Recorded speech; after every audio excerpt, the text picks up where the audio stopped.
صدق الله العلي العظيم فلن يشرك الله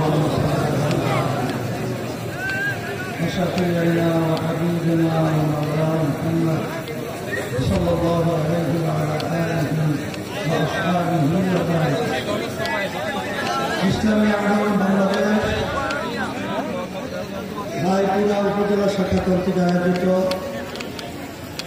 আজকের সমাবেশের সভাপতি, মঞ্চে কেন্দ্রীয় বিভিন্ন পর্যায়ের দায়িত্বশীল, জেলা, বিশেষ করে অন্যান্য সহযোগী সংগঠন, অন্যান্য ইসলামী এবং অন্যান্য আমাদের দেশপ্রেমিক যে রাজনৈতিক সংগঠন রয়েছে, আমাদের বিভিন্ন পর্যায়ের নেতৃবৃন্দ সহ সামনে যারা উপস্থিত আছে, বিশেষ করে ইসলাম দেশ মানবতার কল্যাণে যারা আশায় বুক বেঁধে আমরা আজকে উপস্থিত হয়েছি, সকলকে ধন্যবাদ জানাচ্ছি।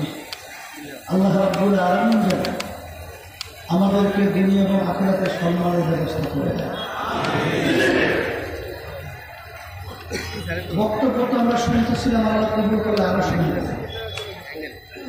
তবে আমি কিছু কথা স্মরণ করে দেওয়ার জন্য বলছি। ইসলামী আন্দোলন বাংলাদেশ রাজনীতি করে আল্লাহর হুকুম পালন করার জন্য, কারণ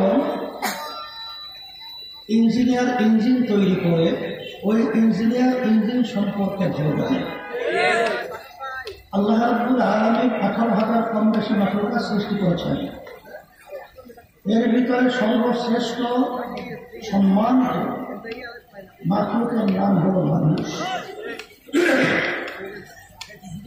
মানুষ দুনিয়াতে কোন নীতি আদর্শ ফলো করলে তারা দুনিয়াতে শান্তি পাবে, আখিরাতে মুক্তি পাবে, এটা আল্লাহ রাব্বুল আলামিন তিনিই ভালো জানেন। এর বাস্তবতা আমরা আজকে আপনাদের সামনে দিয়ে একটা কথা উপস্থাপন করব। 53 বছর যেই নীতি আদর্শের মাধ্যমে যারা দেশ পরিচালনা করেছে, এদের মাধ্যমে আমরা বাংলাদেশের মানুষ কি পেলাম? 5 বার এই দেশটা তামাম দুনিয়ার মধ্যে দুর্নীতির দিক থেকে, চোরের দিক থেকে ফাঁস করেছে। এদের পরিচালনা আমরা পেয়েছি। হাজার হাজার লক্ষ লক্ষ মায়ের তো যেই সন্তানগুলো আমাদের বাংলাদেশের ভবিষ্যৎ প্রজন্ম, মেধাবী ছেলেগুলো, যাদের পরিচালনায় মা সন্তানকে হারালো, এদের পরিচালনা আমরা পেয়েছি। রাস্তায় আমরা গুম, ঘরে থাকলে খুন, আমরা এদের পরিচালনায় পেয়েছি। আয়না ঘরের মতো আইয়ামে জাহিলিয়াতের সেই অসভ্য যুগের ইতিহাসও হারানো হয়েছে। এদের পরিচালনা আমরা পেয়েছি আয়না ঘর, এদের পরিচালনা আমরা পেয়েছি আমাদের দেশ সংরক্ষণকারী মেধাবী নদীর চৌকস, সেই রাজনীতি পিলখানা, আমাদের উদীয়মান অফিসারগুলো জীবন ধ্বংস হয়েছে। আমাদের বাংলাদেশে তাদের পরিচালনা আমরা পেয়েছি। এদের পরিচালনা আমরা পেয়েছি প্রায় 24 লক্ষ কোটি টাকার উপরে আমাদের দেশের টাকা তারা বিদেশে পাচার করেছে। সদ্য ভূমিমন্ত্রী আপনারা দেখেছেন, প্রথম আলো পত্রিকায় রিপোর্ট এসেছে, 3টা দেশের মধ্যে তার প্রায় 620টার মতো বাড়ির সন্ধান করা হয়েছে। তার মূল্য প্রায় 5,701 কোটি টাকা।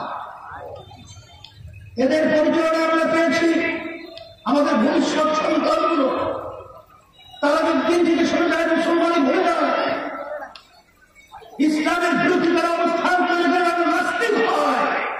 এর জন্য আমাদের শিক্ষা ব্যবস্থার মধ্যে ইসলাম এবং আমরা যে মুসলমান পরিচয়টুকু পর্যন্ত উঠিয়ে গেছে। 24 আগস্ট 2000 আপনারা জানেন,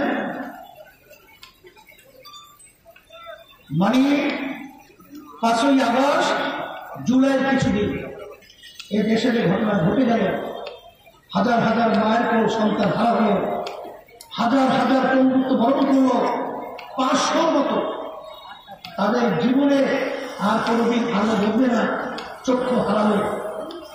আমি সেদিনকেও আজকে বাংলাদেশের চিকিৎসায় তারা ভালো হচ্ছে না, বিদেশে পাঠিয়েছে, তাদের সঙ্গে কথা বলেছে, তখন তারা বলেছে তাদের অবস্থা সোনার ঘর চোখে পানি রাখা যায়। এখন কথা হলো যে যারা 53 বছর দেশ পরিচালনা করেছে, এরা নতুনভাবে আবার ক্ষমতায় এসে আমাদেরকে নতুন কোনো মধু খাওয়াবে, মধু দিতে পারবে, এই চিন্তা করাটাও সম্পূর্ণ।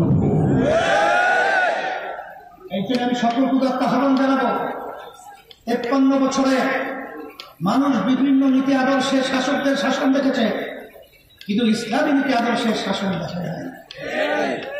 ইসলামী নীতি আদর্শ এমন এক নীতি আদর্শ, যে নীতি আদর্শ 5ই আগস্টের পরে পরে দেখেছেন, এক শ্রেণী তখন নেমেছিল যখন মায়ের কান্না তখন বন্ধ হয় নাই, মা ফুস করছে, গরিবে হঠাৎ চিৎকার দিচ্ছে, যারা সন্তান আজকে আমাকে কয়েকদিন পর্যন্ত মা বলে ডাক দেয় না। আর তখন ইসলামী আন্দোলন বাংলাদেশ সহ যারা নীতি আদর্শ পালন করেন, তারা তখন নেমেছিল দেশ রক্ষার জন্য এবং সংখ্যালঘুদের জানার ইজ্জত এবং তাদের উপাসনালয় সংরক্ষণের জন্য। তখন আপনারা দেখেছেন, তখন আমরা নেমেছিলাম রাস্তার ভিতরে মানুষের প্রশ্ন লাগানোর জন্য, ট্রাফিকের সিগন্যালের দায়িত্ব পালন করার জন্য। আর তখন এক শ্রেণী নেমেছে চাঁদাবাজির জন্য, স্টেশন দখলের জন্য, ঘাট দখলের জন্য। ওরা নিজেরা বাঘ বছরের সমস্যা তৈরি হওয়ার কারণে নিজেরা নিজেদেরকে মেরে ফেলেছে প্রায় 200-র মতো। কেন্দ্রীয় নেতারা পর্যন্ত ওদের কাছে নিরাপদ নয়, আজকে ব্যবসায়ীরা ওদের কাছে নিরাপদ নয়। আজকে আপনার সোহাগের মতো সন্তান ওকে পাথর মেরে আজকে নির্মম আমাদের বাংলাদেশের মধ্যে হত্যা করা হলো। এর ইতিহাস আমরা আর দ্বিতীয়বার রচনা করতে চাই না।